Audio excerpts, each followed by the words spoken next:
Esok dah nak puasa ni. Malam ni jangan lupa pasang dua niat ni nah. Apa ustaz? Dua niat? Ya, dua niat ni. Yang pertama macam biasa, niat tiap-tiap malam, hukum dia wajib. Siapa yang tak niat, tak sah puasa dia esok tu. Tiap-tiap malam niat tau. Baiklah, yang kedua, kita niat sebulan terus. Cuma tu lah, niat sebulan ni hanya valid pada malam pertama saja. Malam pertama Ramadan, malam pertama kita sembahyang tarawih tu, valid pada malam tu je. Esok lusa tulat tak boleh dah niat sebulan. Tapi walaupun kita dah niat sebulan, niat tiap-tiap malam tetap hukum dia wajib juga, kecuali kita terlupa je. Tak apa, kita dah niat sebulan pada malam pertama. Macam boleh dapat tak? Okey, tak payah tunggu lama. Sebelum tu, tekanlah dulu butang share, butang repost, copy link masuk dalam grup. Bagi video ni dekat family kita. Bagi video ni dekat kawan-kawan kita. Bagi video ni dekat semua umat Islam yang ada kat luar sana.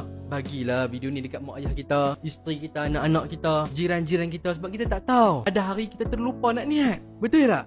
Share dulu, repost dulu, bagi kat semua orang dulu. Dah bagi dah? Mantap. Jom. Yang pertama kita niat macam biasa dulu tiap-tiap malam. Macam kita niat tiap-tiap malam tu lah. Kemudian yang kedua, kita niat sebulan terus nah. Okey, dah share dah kan? Dah repost dah kan? Saya ulang banyak kali sebab apa? Sebab malam pertama, malam ni je boleh niat sebulan. Esok tak boleh dah, lusa tak boleh dah. Okey nah, baiklah. Yang pertama, niat tiap-tiap malam macam ni.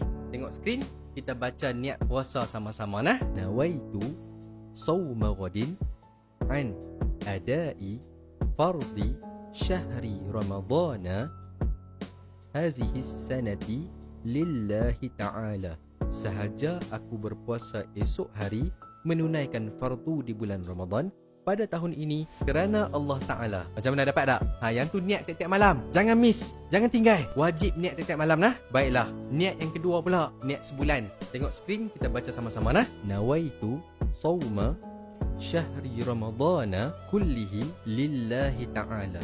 Sahaja aku berpuasa sebulan di bulan Ramadan kerana Allah Ta'ala. Macam mana dapat tak? Kalau dah dapat, jangan simpan seorang-seorang. Share, repost, sebarkan video ni sebanyak yang mungkin. Sebab masa kita tak banyak. Okey nah? Semoga Allah Ta'ala senantiasa berkati kita semua, rahmati kita semua, bagi keampunan kepada kita semua. Di dalam bulan Ramadan ni, Allah tambah iman kepada kita. Amin ya Rabbal Alamin.